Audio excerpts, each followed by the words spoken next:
যুগে যুগে এই পৃথিবীতে এসেছেন অসংখ্য মুসলিম মনীষী। তারা আল্লাহ ও নবী রাসূলের প্রতি প্রেমে থেকেছেন মগ্ন। দিন প্রচার ও ইবাদত বন্দিগিতে স্থাপন করেছেন অনন্য সব দৃষ্টান্ত। তাদের জীবনের লক্ষ্য ছিল একটি, আর তা হল অন্তরে আল্লাহকে ধারণ করা। তাদের ডাকে সৃষ্টিকর্তাও সাড়া দিয়েছেন। তৈরি হয়েছে অনন্য উপাখ্যান। আল্লাহর কাছ থেকে তারা পেয়েছেন অনেক অলৌকিক ক্ষমতা। এমনই এক আধ্যাত্মিক প্রেমে মগ্ন আশেক ওয়াইস আল করনি রহমতুল্লাহ আলাইহে। বাহ্যিক দৃষ্টিতে তিনি ছিলেন রাস্তার পাগল। তাকে নিয়ে আজকের আমাদের এই আয়োজন। পুরো নাম সুলতানুল আশেকে রব্বানী হজরত ওয়াইস আল করনি রহমতুল্লাহ আলাইহে। তিনি বিশ্বের কাছে ইয়েমেনের প্রখ্যাত একজন মুসলিম মনীষী, সুফি দার্শনিক ও শহীদ হিসেবে পরিচিত। ওয়াইস আল করনি 594 খ্রিস্টাব্দে ইয়েমেনের করন শহরে জন্ম নেন। জাতিসত্তায় ছিলেন আরব। পিতার নাম আবদুল্লাহ এবং মায়ের নাম বেদুরা। তার পদবি ছিল সুলতানুল আশিকিনে রব্বানী, আল্লাহ ও রাসূলের নয়নমণি। জীবদ্দশায় তিনি অনুসারীদের ওয়াইসি মতে প্রভাবিত করতেন।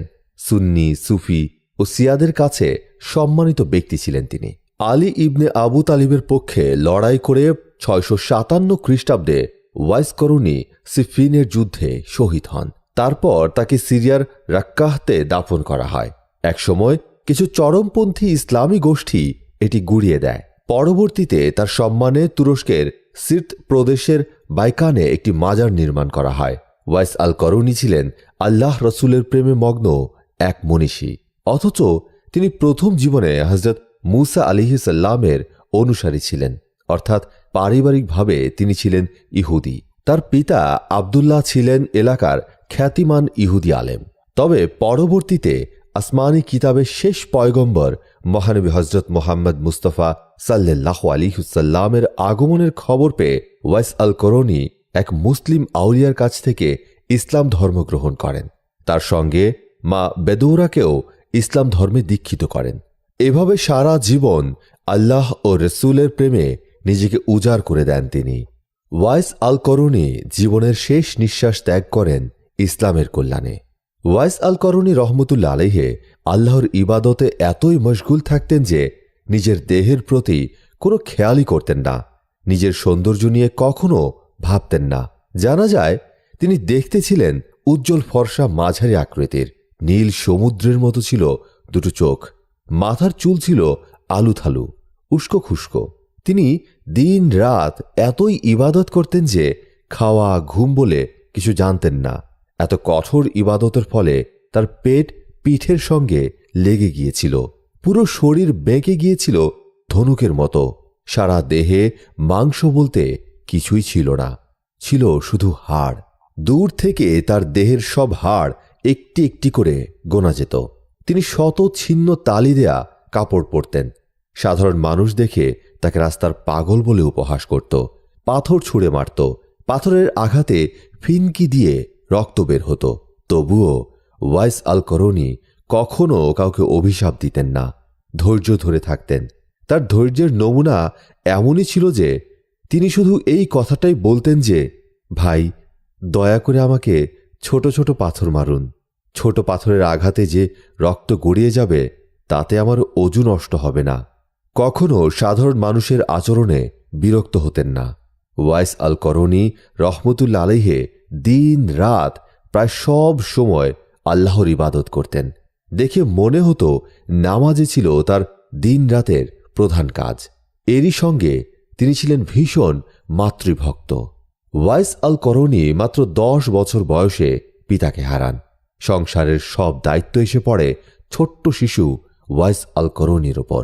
পর্যাপ্ত আর্থিক সংস্থান করা তার জন্য ছিল কষ্টসাধ্য ব্যাপার। তাই স্বভাবতই তার আর তার মায়ের অভাব অনটনে দিন যেতে থাকে।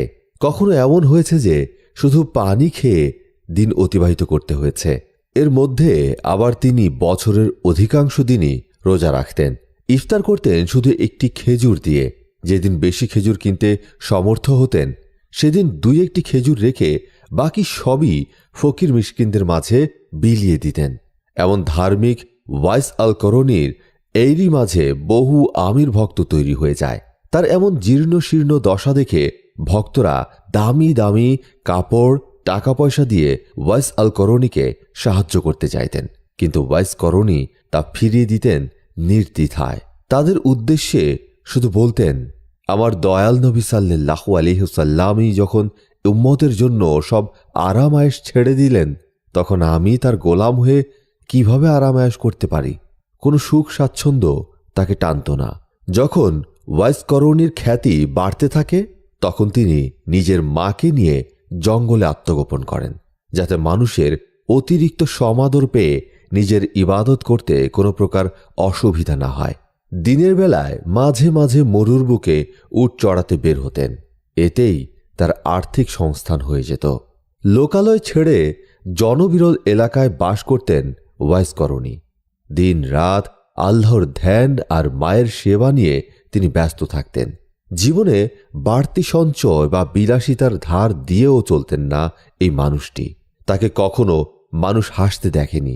লোকে যখন হাসত, তিনি তখন কাঁদতেন। ওয়াইস করণী বেঁচে থাকা অবস্থায় অনেক বেশি অলৌকিক ঘটনার জন্ম দিয়েছিলেন। মৃত্যুর পরও রেখে গেছেন এমন অনেক উদাহরণ।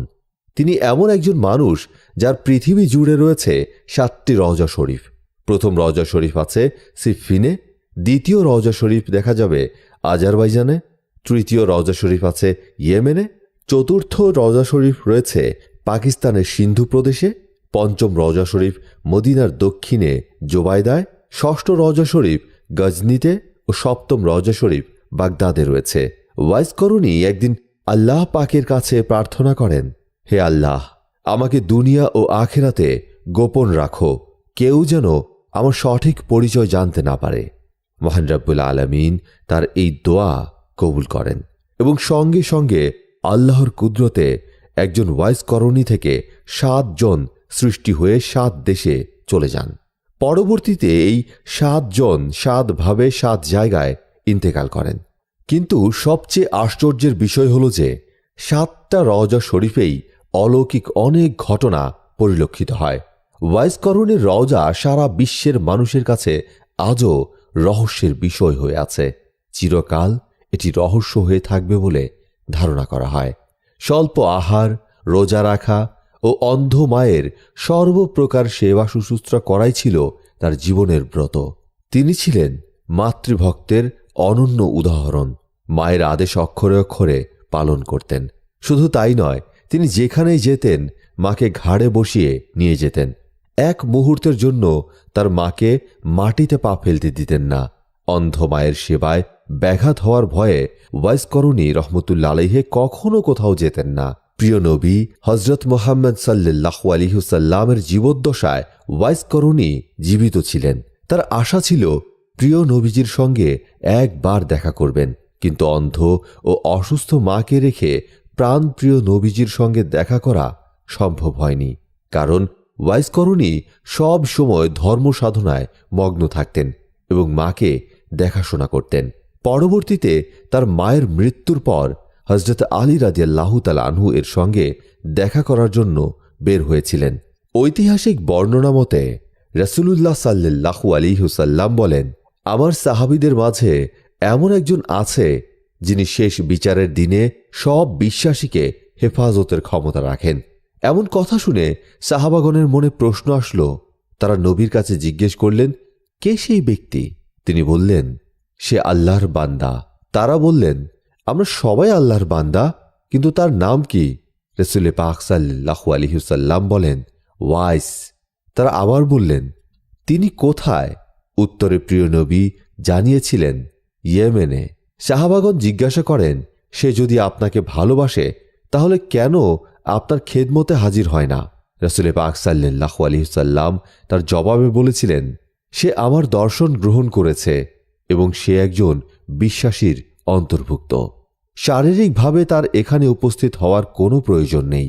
মহান রব্বুল আলামিনের দরবারে ফরিয়াদ, আমাদের সবাইকে বিশ্বনবী ও কামলিওয়ালা নবীর উসিলায় আধ্যাত্মিক প্রেমে মগ্ন এই মহান আশিক রসুল হযরত ওয়াইস আল করণী রহমতুল্লাহ আলাইহি এর জীবনাদর্শন মোতাবেক জীবন গড়ার এবং তার অনুকরণ এবং সবাইকে এই আশিকের কাতারে শামিল হওয়ার তৌফিক দান করুন। আমিন।